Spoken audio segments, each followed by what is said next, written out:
la vie chrétienne et les conséquences de la nouvelle vie chrétienne que nous avons, nous qui venons du monde. Regardez ce qu'il dit.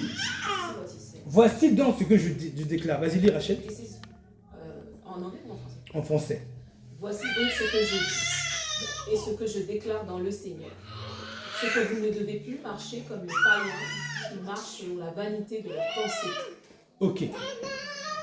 Donc il est en train de dire que nous, chrétiens, on ne doit plus marcher comme les païens qui marchent selon la vanité de leurs pensées.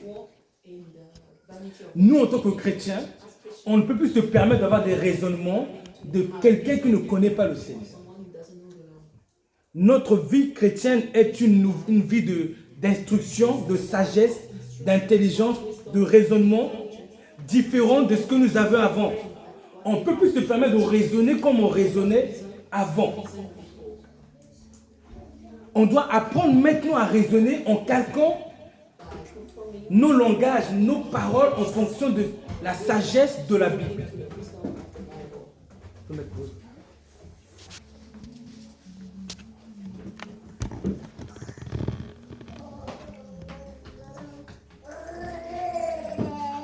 Bon, donc c'est compliqué. Alors, vous voyez ce qu'il dit ici, que le chrétien ne peut plus marcher ainsi. Il dit, pourquoi ne pas marcher comme les païens? Regardez ce qu'il dit, verset 18. Ils ont l'intelligence obscurcie. Ils sont étrangers à la vie de Dieu à cause de l'ignorance qui est en eux, à cause de l'endurcissement de leur cœur, ayant perdu tout sentiment. Ils se sont livrés à la dissolution. C'est-à-dire que ça ne doit pas être notre vie. Pour commettre toute espèce d'impureté, jointe à la cupidité. Verset 20, question Samuel. Il dit, mais vous, ce n'est pas ainsi que vous avez appris Christ. Je peux mettre pause. Que la vie d'un païen ou je n'ai pas Christ doit être différent de celui qui ne connaît pas Christ. Verset 20, il dit, mais vous aussi que vous avez appris Christ. Nous avons appris le Christ droit, le Christ humble, le Christ simple, le Christ qui a de la révérence, le Christ qui pardonne, le Christ qui couvre les fautes des autres, le Christ qui recherche le bien, le Christ qui a un langage pacifiste, qui a un langage constructif, qui ne dit pas des grossièretés, qui ne dit pas des obscénités, qui respecte l'autre, qui a une approche sage lorsqu'il veut convaincre l'autre, qui ne vient pas, comme on dit, buter pour dire ses propos à lui, mais qui a une certaine sagesse dans son approche, dans ses expressions, qui prend la peine de soigner sa façon de parler. Can you stand up? Yes. Se réveille. Yes. On continue. Verset 21. Il dit, si du moins vous l'avez entendu, si conformément à la vérité qui est en Jésus, c'est en lui que vous avez été instruits à vous dépouiller eu égard à votre vie passée. Du vieil homme qui se corrompt par des convoitises trompeuses. C'est-à-dire que nous sommes devenus chrétiens pour nous dépouiller de notre mauvaise manière de penser, de nous comporter, d'agir, de parler, de raisonner. On est devenu chrétien pour ne plus raisonner comme quelqu'un qui sait que la Bible raisonne comme ça, Jésus raisonne comme ça, et lui se permet de raisonner contraire. On est devenu chrétien pour avoir un raisonnement qui s'incline devant ceux de Jésus par la parole de Dieu. On n'est pas devenu chrétien pour garder les mêmes raisonnements. Je prends un exemple. Exemple, hein? On est jeune. Wesh quoi, il y a quoi wesh? Wesh mèche, yes, yes, yes, yes. Wesh. Vous avez vu? Ou bien on est devenu chrétien, on marche. Vous voyez? On est devenu chrétien pour changer, pour être des nouvelles personnalités, pour avoir un nouveau caractère, un nouveau style. On ne fait plus ce qu'on veut. On sait que on n'est plus libre de pécher. On n'est plus libre de dire, par exemple, excusez-moi le terme, hein, excusez-moi le terme, je parle avec mon ami, elle me parle, oh je m'en fous de ce que tu dis. Non, on n'est plus libre pour parler comme ça. On ne peut pas parler comme ça. On doit dire non. Bon, ce que tu dis, ça ne m'intéresse pas trop. C'est mieux que de dire je m'en fous. On ne peut pas se permettre de dire à quelqu'un, t'es un menteur, t'es un menteur. On n'est pas ça.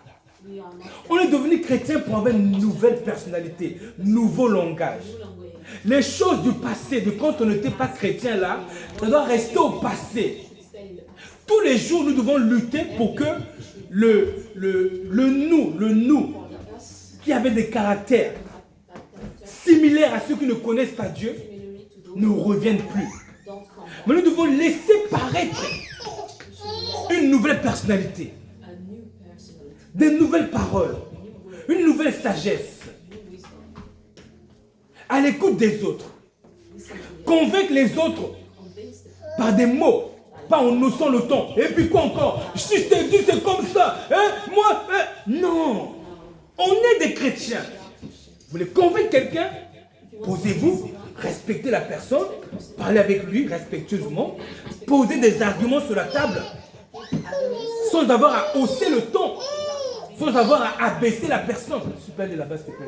Je peux aller là-bas avec lui, s'il te plaît.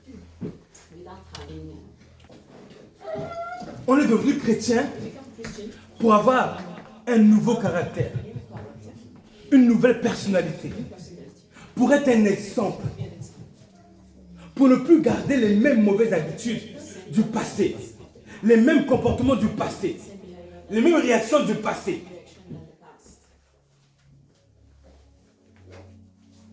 Je prends un exemple.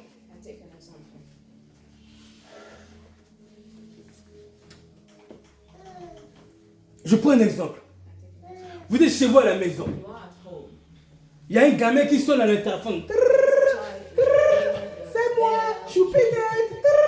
Vous dites, bateau. C'est moi, Choupinette, c'est moi. Vous allez faire quoi? Quoi, ton qui? Allez, va-t'en là-bas, espèce de... Non. N'est-ce pas? Vous allez descendre en bas voir le gamin. Est-ce que vous allez arriver comme ça? Quoi? C'est quoi? Non. Vous allez arriver tranquillement. Bonjour. Qu'est-ce qui se passe ici? Jeune homme, qu'est-ce qui se passe? Pourquoi est-ce que tu fais ça? Vous allez soigner votre approche. Vous n'allez pas venir comme un guerrier comme ça. On croit que vous allez dire non. On est devenu chrétien pour faire mourir l'ancien nous. C'est à nous de le faire mourir.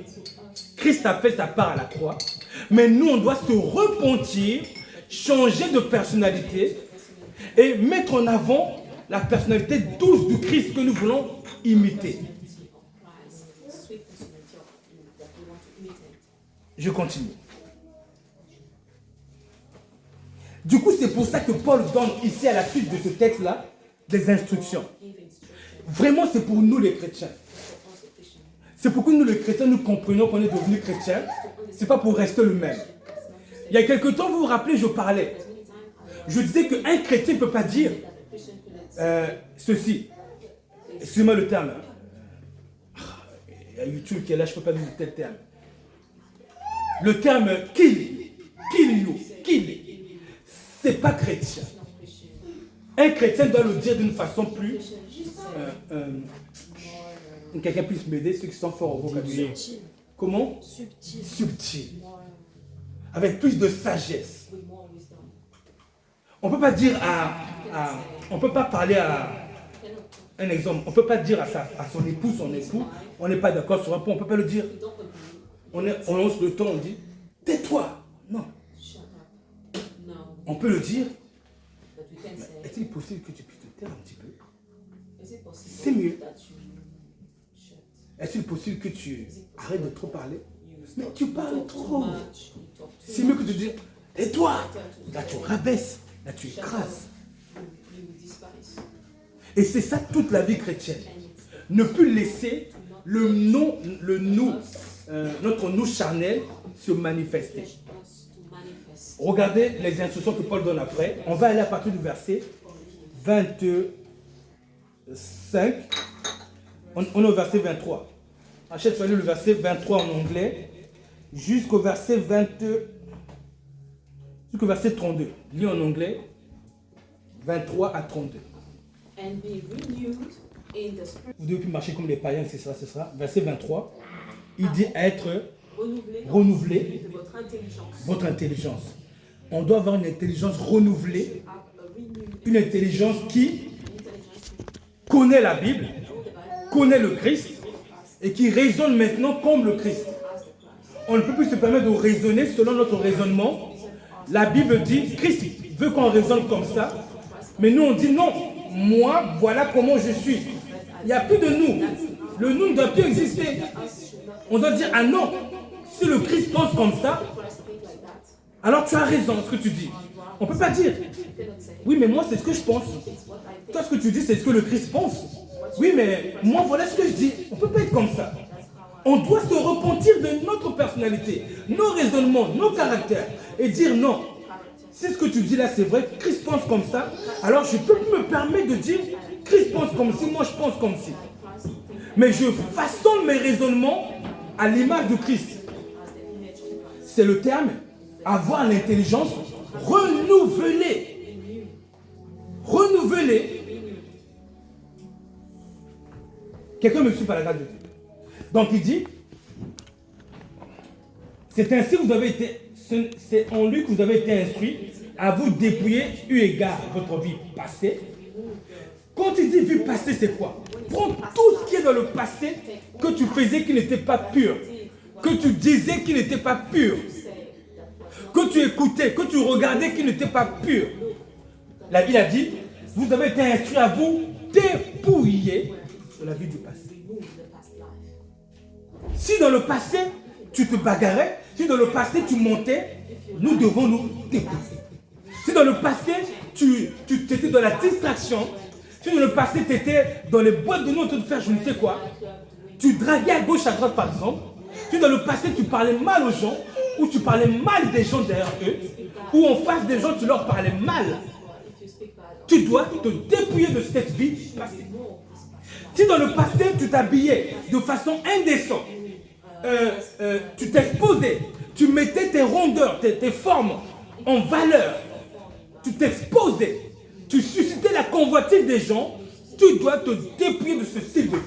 Si dans le passé, tu étais du genre mini-jupe, talent, tu passes là-bas, tous les regards, oh loulou, oh lolo, tu es content, ah oui, super, on me regarde, ah yes, magnifique, tout ça, tu dois te dépouiller de ce style de vie. Si dans le passé, tu étais un garçon qui marchait, oui, moi je suis fort, il faut qu'on remarque comment je suis balèze, baraqué, et regardez mes pectoraux, regardez mes bras. Ah non, regardez ici. Et tu arrives, tu sais que tu as des pectoraux, là tu vas me mettre un bon t-shirt bien, ici, on voit bien les biceps qui sortent, les veines qui sortent, tu mets les pectoraux en avant, voilà, tu mets bien ça, de façon à ce qu'une fille soit là, Si dans le passé tu étais comme ça, tu dois te dépouiller. Tu dois t'habiller de façon décente pour ne pas susciter la convoitise des sœurs qui peuvent être faibles. Si dans le passé, tu sais que toi, tu as une belle allure, toi, tu as des bonnes formes féminines, masculines, tu sais ce que ça produit dans les gens. Parle plus fort, s'il te plaît, parce que je ne suis pas fort. Tu sais ce que ça produit chez les gens. Tu sais ce que ça produit chez les sœurs, chez les frères. Tu es renouvelé d'intelligence, alors toi, tu caches tes formes, tu ne les mets pas en valeur, de façon à les exposer que à celui à qui c'est réservé, ton conjoint. Mais avec les autres, tu as la sagesse de t'habiller de façon à ne pas trop exposer tes formes qui peuvent susciter leur convoitise, leur désir, et les amener à ne plus penser à Jésus, mais à toi. Et au lieu que les gens soient concentrés sur Jésus, mais ils sont distraits par tout ce que tu mets en avant. Si dans le passé c'était comme ça, on doit se repentir. Si dans le passé, nous sommes dans des sports de combat, de violence, nous apprenons à taper les gens, Je ne dis pas que tu es interdit de faire la boxe de la santé. Je parle de celui qui apprend le combat, les techniques de combat pour apprendre à neutraliser les gens. Ça, ce n'est pas l'attitude des enfants du ciel. Je n'ai pas dit enfants de Dieu, j'ai précisé enfants du ciel. Ceux du ciel ne raisonnent pas comme ça. those of the heavens, Ils raisonnent dans l'amour. the reason Ils raisonnent à trouver des idées pour rendre meilleure la vie des autres. Et non des idées, des stratégies de combat pour détruire, neutraliser les autres.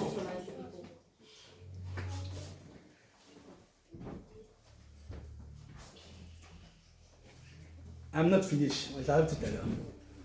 Julie, ne pas oublier sa question. Don't forget your question. You will say after.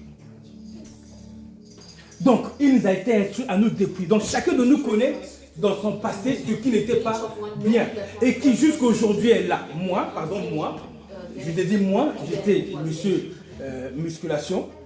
Et j'étais du genre à vouloir bien laisser ma poitrine, vous voyez, c'était mon but. Voilà, ma poitrine bien en avant. Et croyez-moi, quand je m'habillais, je m'amusais à mettre un bon débardeur qui va bien bomber ici, rentrer le ventre bien. Il n'y avait pas un ventre aussi potelé, non. Et croyez-moi que quand je marchais, j'étais dans l'espérance que quelqu'une se retourne face à ouais, yes. C'est un vrai gars. Ah ouais, yes. Mais quand je suis arrivé à Jésus, Jésus m'a dit, dépouille-toi de ces choses charnelles-là. Habille-toi décemment. Ton objectif n'est plus que les gens suivent. C'est plus ton objectif. Ton objectif, c'est leur parler d'amour, du Christ. Et je précise, écoutez-moi très bien. Du coup, quand je suis revenu de la foi, quand j'allais évangéliser, vous savez ce que je faisais? Alors, je prenais parmi mes tenues, les tenues que je sais, ça met tout le monde par terre. Je suis parti au lycée Charles de Gaulle où elle était. Donc, écoutez, au moment où je m'habillais dans ma garde-robe, j'allais évangéliser. Écoutez mon intention. Tu t'habilles, mets ce pantalon-là, celui-là il est bien rouge, ça se va bien. Mets cette chemise-là, ce haut-là, avec ça là, vraiment, ça fait le contact, on va bien te remarquer. Écoutez mon intention pendant que je m'habille pour aller évangéliser. Le chrétien ne doit pas se laisser avoir de telles intentions. Je me suis habillé, je suis parti du coup, j'ai mis des chaussures qui vont avec du coup. J'arrive là-bas pendant que je prêche et j'ai vu quoi? Pendant que je prêchais, des filles me regardaient. Je voyais qu'elles écoutaient plus. Elles me voyaient plus qu'elles m'écoutaient. Et là, je me suis analysé, j'ai dit, Odette, tu as vu ton intention de tout à l'heure? L'intention du chrétien, c'est quoi? Il faut qu'on se dépouille. Des choses que nous savons être mauvaises. Et le Saint-Esprit viendra nous dire qu'est-ce qu'il aime, qu'est-ce qu'il n'aime pas dans notre façon de nous habiller, de nous comporter, de parler, de nous exprimer. Il viendra. On n'attend pas que quelqu'un vienne nous le dire. Chacun se répond. Moi, j'ai dû me dépouiller de ma façon de parler à mon épouse. J'étais trop autoritaire. J'étais trop quoi, et puis encore. Je décide, c'est tout, c'est comme ça. Il y a quoi, et puis encore. C'est comme ça. J'étais de ce genre-là. J'étais du genre à... Je me suis marié pour qu'elle puisse me servir. Je me suis dépouillé de toutes ces choses. Et j'ai renouvelé mon intelligence.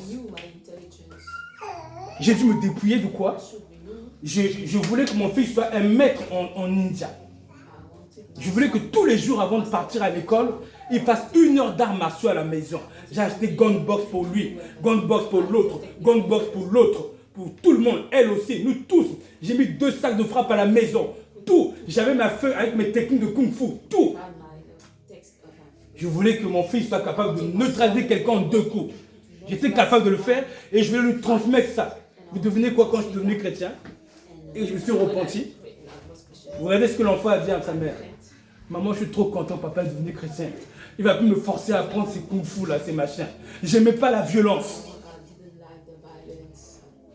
Il faut se dépouiller. Et pourquoi je me suis dépouillé de la violence? Parce que Jésus m'a posé une question. Il m'a dit, sache ceci. Tu es en train d'apprendre comment détruire les gens que moi j'aime. Tu apprends à les frapper, à les neutraliser en 2 coups. Moi, je préfère que tu apprennes à les aimer. Vous n'imaginez pas juste où j'étais. J'avais des séquences de karaté de 2 minutes dans une playlist de 100 séquences que je mettais de la voiture, j'écoutais, je regardais en conduisant que les techniques s'emmagasinent bien. Maintenant, quand je me suis repenti, quand Jésus m'a dit choisis, Soit tu apprends à les aimer, soit tu apprends à leur faire du mal. Moi, je les aime. Choisis. Quand j'ai choisi, j'ai enlevé toutes les séquences de vidéos de combat. J'ai remplacé par des versets d'amour. Vous avez vu ce que j'ai gardé? Du coup, dans ma voiture, je regardais mes versets d'amour. Quand on se découvre. Je vais conclure par ça. Je vais conclure par ceci. Regardez ce qu'il dit. L'apôtre Paul, verset 24. Il a revêtir l'homme nouveau, créé selon Dieu dans une justice et une sainteté que produit la vérité. Il faut revêtir l'homme nouveau. L'homme nouveau. L'homme nouveau, c'est le Christ, son caractère, sa pensée, sa sagesse, son intelligence, ses raisonnements, son comportement, sa vie, ses œuvres. Les enfants, s'il vous plaît. Ensuite, il dit, c'est pourquoi, regardez. Tu peux t'asseoir pour que les autres regardent le texte. Ils appellent d'ailleurs. C'est pourquoi il dit quoi, vas-y? Renoncer au mensonge. Numéro 1. Vous avez vu? Il ne peut pas dire renoncer au mensonge. Ensuite, Et que chacun de vous parle selon la vérité à son prochain. maintenant que chacun dit la vérité. C'est pas tu dis à ton mari, non, j'étais chez ma mère alors que j'étais à côté. C'est pas on dit des demi-vérités. Tu es parti voir ton ami. Ensuite, tu es parti discuter avec une fille pendant une demi-heure. Quand ta femme te demande, toi tu dis, j'étais avec mon ami. Mais dis, c'est la vérité. C'est une demi-vérité. C'est une demi-vérité. Mi-vérité, mi-mensonge que j'ai bien caché. Renoncez au mensonge, que chacun de vous parle selon la vérité à son prochain. Il dit, car nous sommes membres les uns les autres. Ensuite, continue. Si vous vous mettez en colère, ne péchez point. Vous avez vu? Il dit, si le chrétien se met en colère, ne pêche pas. On peut être en colère, mais que ce ne soit pas une occasion pour pécher. Quand quelqu'un est en colère, le mieux c'est de ne pas trop parler. Quand tu es en colère, ne parle pas. Je répète, quand vous êtes en colère, évitons de parler. Laissons passer la colère. Quand tu parleras de la colère, tu ne pourras jamais dire quelque chose de bien.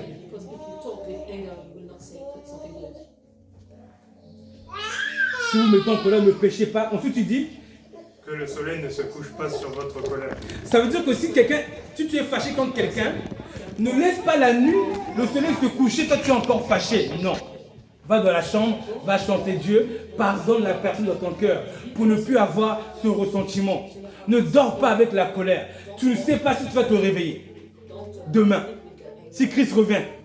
Aussi, la mort nous prend sans avertir. Vaut mieux jamais dormir avec la colère. Il faut toujours se réconcilier. Continuons ensuite. Et ne donnez pas accès au diable. Ne donnez pas accès au diable. Ensuite, Que celui qui dérobait ne dérobe plus. que le voleur ne vole plus, mais, Qui travaille en faisant de ses mains ce qui est bien. amen, qui travaille en faisant de ses mains ce qui est bien. Je dis bien que nous sommes dans le renouvellement de l'intelligence. Continuons. Pour avoir de quoi donner à celui qui est dans le besoin. Vous avez vu la liberté qu'il a prêchée tout à l'heure? Voilà à quoi il faut travailler. Continuons. Qui ne sorte de votre bouche aucune parole mauvaise. Mais s'il y a lieu, quelques bonnes paroles qui servent à l'édification et communiquent une grâce à ceux qui l'entendent. Il dit bien qu'il sort de notre bouche aucune parole mauvaise. Juste là. Je répète encore. Nous sommes dans le renouvellement de l'intelligence. Nous sommes dans le dépouillement de la mauvaise vie du passé. Qu'il ne sorte de votre bouche aucune parole mauvaise. Je répète encore. Qu'il ne sorte de notre bouche aucune parole mauvaise. Veillons à cela. Parce que souvent la colère, elle fait sortir les paroles mauvaises qui étaient à l'intérieur. On s'est battu pour les garder. Quand la colère vient, on craque, on sort. Mais il dit, au lieu de sortir des paroles mauvaises, la suite c'est quoi? N'attristez pas le Saint-Esprit. Non. Qui ne sort de votre bouche aucune parole mauvaise, S'il y a mais lieu. s'il y a lieu, Quelques bonnes paroles. quelques bonnes paroles, que quelqu'un peut dire après moi s'il le veut, bonnes paroles, sortons des bonnes paroles, paroles que nous jugeons être bonnes, bien dit, sans piquer, bonnes paroles. S'il y a lieu de parler, que ce soit une bonne parole. Ensuite, vas-y. qui servent à l'édification, qui édifie l'autre, qui lui fasse du bien, qui le rapproche de Jésus, qui éloigne de lui la colère. Ensuite, et communique une action, une grâce à ceux qui l'entendent. sortant des paroles qui communiquent des grâces à ceux qui l'entendent. Ensuite, il dit, n'attristez pas le Saint-Esprit de Dieu par lequel vous avez été scellés pour le jour de la rédemption. il nous dit, n'attristons pas le Saint-Esprit. Laisse la caméra ici plutôt. N'attristons pas le Saint-Esprit, c'est-à-dire, quand on critique quelqu'un, quand on parle mal à quelqu'un, quand on rabaisse sa femme, quand on se met en colère pour faire du mal, quand on juge les autres, quand nous mentons, quand nous sommes dans la séduction, dans toutes ces choses-là, nous attristons le Saint-Esprit. On l'attriste et il est triste. Parce que son univers n'aime pas ces choses. Il est l'être de Dieu en nous. Il est la présence de Dieu en nous. La présence de Dieu est sainte, saine. Elle n'aime pas tout ce qui est enténébré, mal, mal dit, désordre, mensonge. Ça l'attriste. Soyons conscients qu'à chaque fois qu'on fait ça, on attriste quelqu'un qui est en nous.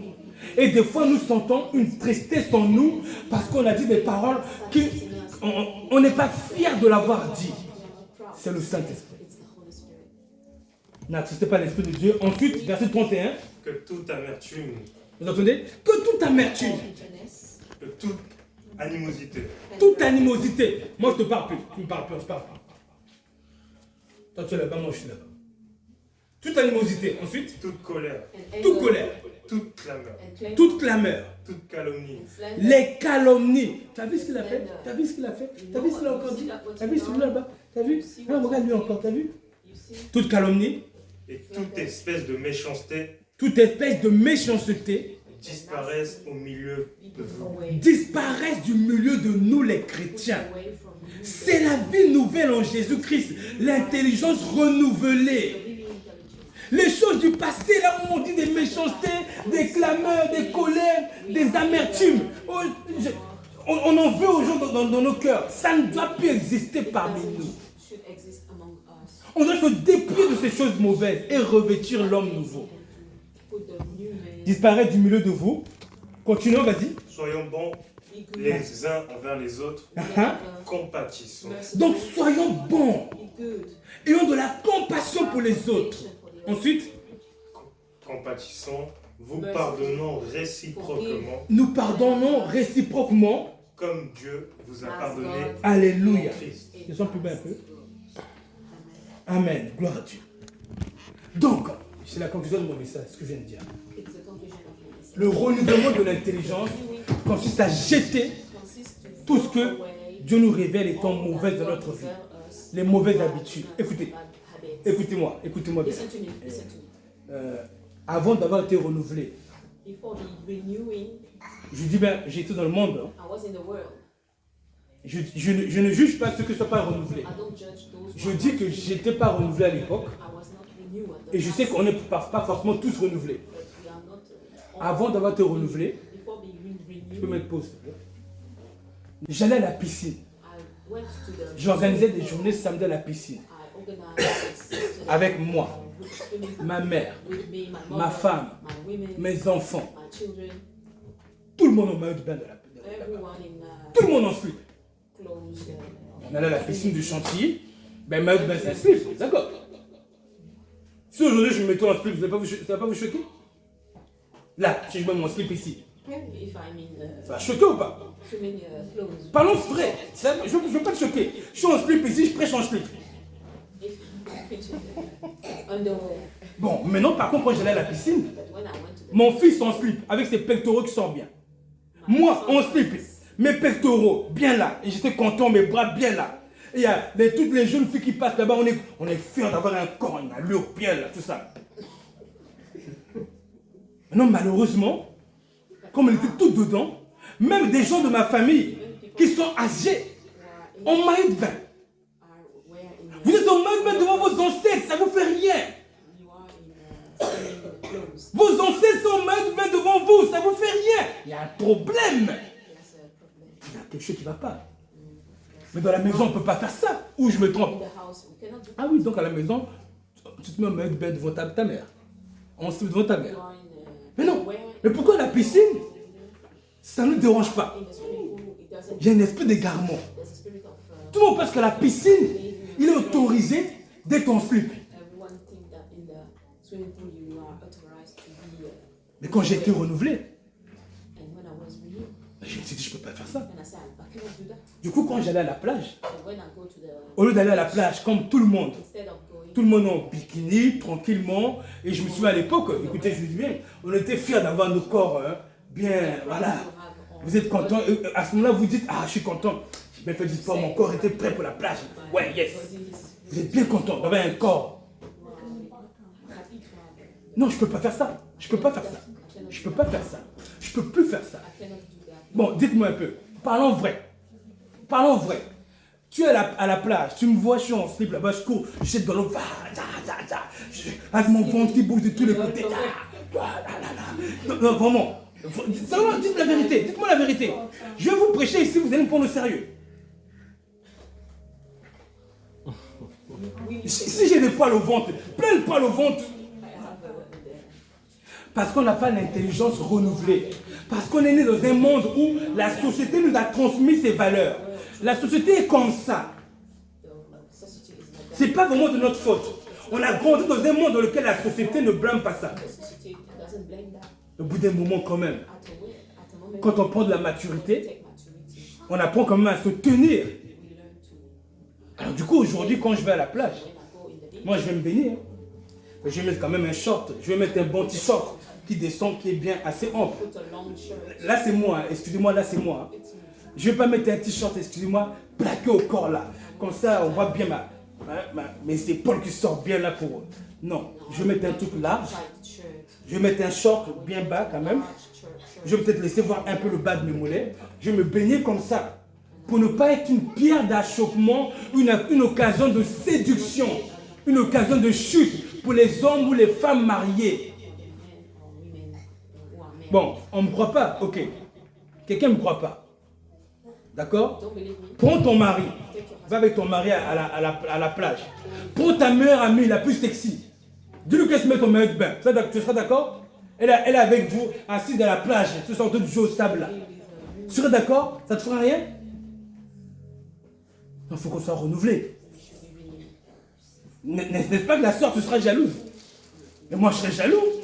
Si je vais avec mon ami, il vient avec il laisse ses bien pectoraux là, tout ça, et devant ma femme à côté, mais je suis pas bien. Je ne serais pas content. Non, soyons renouvelés. J'ai été renouvelé. Maintenant, je comprends très bien qu'on ne soit pas tous renouvelés. Ça vient, on s'entend. Ça viendra. Mais au bout d'un moment, on se rendra compte qu'on ne peut pas, parce que tout le monde se met en bikini, nous aussi on se met en bikini. Maintenant, attention, en cela, je ne suis pas en train d'interdire quelqu'un qui juge qu'il a besoin d'aller à la piscine pour sa santé, d'aller à non. Si quelqu'un, une femme enceinte par exemple, elle doit aller à la piscine parce que c'est bon pour le bébé. Bien sûr qu'elle doit y aller. Parce que c'est sanitaire, parce que c'est important pour la santé. Je parle de quelqu'un qui va à la plage, moi, je parle de moi en premier, je vais à la plage, je me balade avec mes petits bikinis là-bas à la plage, je suis tout content, et j'arrive ici, tout le monde ici connaît la couleur de mes ventres, ou bien les taches de rondeur, de rousseur que j'ai ici là, tout le monde le sait. Non, un peu de, comment on dit ça, pudicité, c'est ça? De pudeur, un peu de pudeur. C'est ce que le texte dit dans 1 Timothée 2, 9. Vêtus d'une manière décente, avec de la modestie. Le texte parle des femmes, mais c'est autant les femmes que les hommes. Hommes ou femmes vêtus d'une manière décente, avec de la modestie, avec de la pudeur. Pudeur. Alléluia, gloire à Dieu. Amen.